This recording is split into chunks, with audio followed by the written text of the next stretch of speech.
sawirkaas aad u jeedaan waa ex taliye ahna maxbuus xabti hadda Faysal Abdi Bootaan waxyaabaha iga yaabiyay baraha bulshada aan ku arkay dhulbaanta oo caawa barnaamijkii gabiis waa maski galbeed caawa warsuuxi markaas sababtoo soo halbuleeyay baaw iska bala kalaska waa alaskii ugu horeeyay Faysal Abdi Bootaan ayaa xabadda kaaga dhaftay soo waxay kala hadana waxa arkaysaa waa qalaskii ugu horeeyay toota ka jaaxay waa qalaskii ugu horeeyay soo jiiday waa qalaskii ugu soo qorba ala salbaayamina waa qalaskii ugu horeeyay kanaadada ogeey hay qalaskana mixuu waa qalaskii ugu horeeyay toota ka bedelay war maxbuus salaad busi xataa saas loo sheekeynayna wadul baanto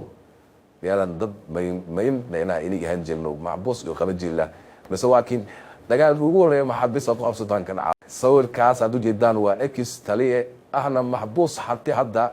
Faysal Abdi Bootaan waxyaabaha iga yaabiyay baraha bulshada aan ku arkay dhulbaanta oo caawa